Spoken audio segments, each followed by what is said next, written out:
اعوذ باللہ من الشیطان اللعین الرجیم بسم اللہ الرحمن الرحیم الحمد للہ رب العالمین الصلاة والسلام علی اشرف الانبیاء والمرسلین وعلی آلہ طیبین الطاہرین المعصومین الذین اذہب اللہ عنہم الرجس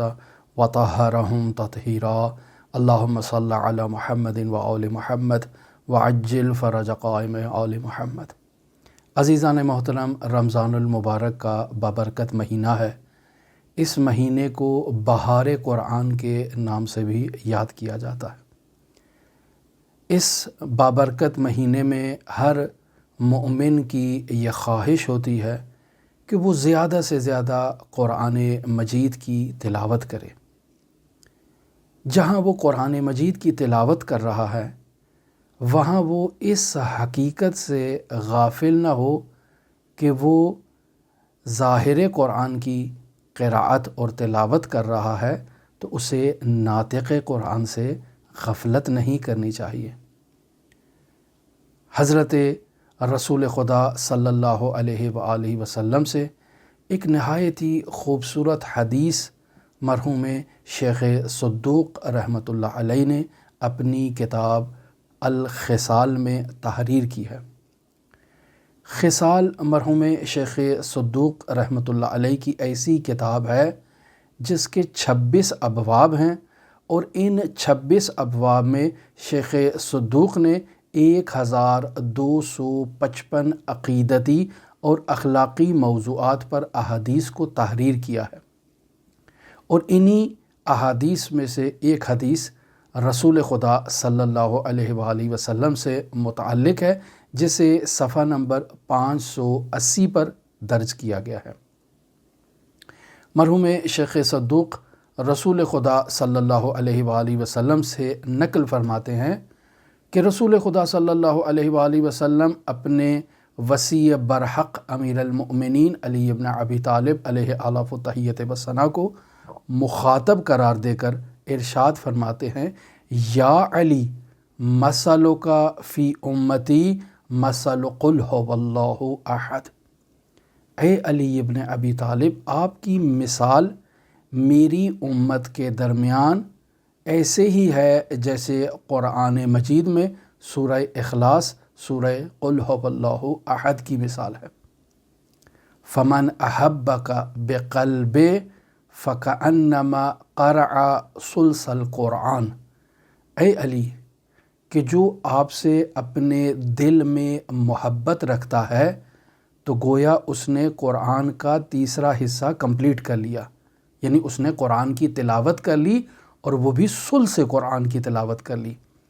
یعنی قرآن مجید کو اگر 3 حصوں میں تقسیم کیا جائے تو اس کا 1/3 حصہ اس شخص نے قراءت کر لیا جو علی ابن ابی طالب کی محبت سے سرشار ہے اور دل میں علی علی علی علی کرتا رہتا ہے۔ اور پھر رسول خدا فرماتے ہیں، وَمَنْ أَحَبَّكَ بِقَلْبِ وَأَعَانَكَ بِلِسَانِ۔ اے علی ابن ابی طالب، جو اپنے دل کے ساتھ آپ سے محبت کرتا ہے اور زبان سے آپ کی نصرت کرتا ہے، یعنی زبان سے یا علی مدد کہہ کے آپ کی ولایت کا اظہار کر رہا ہے، معاشرے کو بتا رہا ہے کہ میں علی والا ہوں، معاشرے میں پرچار کر رہا ہے کہ رسول خدا صلی اللہ علیہ وآلہ وسلم کے وصی برحق امیر المؤمنین علی ابن ابی طالب ہیں، تو یا علی جو آپ سے اپنے دل میں محبت رکھتا ہے اور زبان سے آپ کی مدد اور نصرت اور تائید کرتا ہے، فَكَأَنَّمَا قَرَأَ ثُلْثَيِ الْقُرْآنِ، تو اس شخص نے گویا کہ قرآن کے 2/3 کی تلاوت اور قراءت مکمل کر لی ہے۔ اور پھر رسول خدا صلی اللہ علیہ وآلہ وسلم مزید آگے فرماتے ہیں، وَمَنْ أَحَبَّكَ بِقَلْبِ۔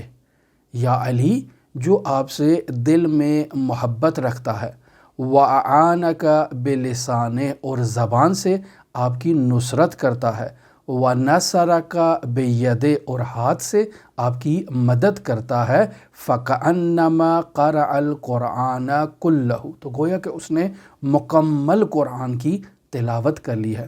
تو عزیزان، یہ رمضان المبارک جو بہار قرآن کا مہینہ ہے،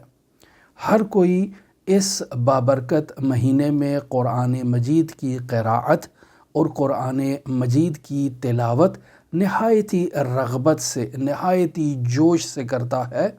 وہ اس بات پر توجہ رکھے کہ یا علی مدد کہنا خود مظہر قل هو اللہ احد ہے۔ لہٰذا آپ دیکھیں کہ جو شخص 3 مرتبہ سورہ اخلاص کی تلاوت کر لیتا ہے، اسے مکمل قرآن کی قراءت اور تلاوت کا ثواب مل جاتا ہے۔ تو یہ شخص کہ جو یا علی مدد کہہ رہا ہے، یعنی دل سے علی ابن ابی طالب سے محبت کرتا ہے، زبان سے علی ابن ابی طالب کی ولایت کا پرچار کرتا ہے، اور اپنے ہاتھوں سے علی ابن ابی طالب کی ولایت کے پرچار کے لیے پوسٹر نصب کرتا ہے، مجالس کا انعقاد کرواتا ہے، پیسے خرچ کرتا ہے، نیاز تیار کرواتا ہے، ایسے شخص کو مکمل قرآن کی قراءت کا ثواب ملے گا۔ امیر المؤمنین علی ابن ابی طالب علیہ آلاف و تحیت و ثنا سے محبت کے بغیر قرآن مجید کی قراءت اور تلاوت، امیر المؤمنین علی ابن ابی طالب اور ان کے جانشینوں کی محبت اور ان پر توجہ کے بغیر قرآن مجید کی قراءت اور تلاوت، یہ بے سود ہے، اس کا کوئی فائدہ نہیں ہے۔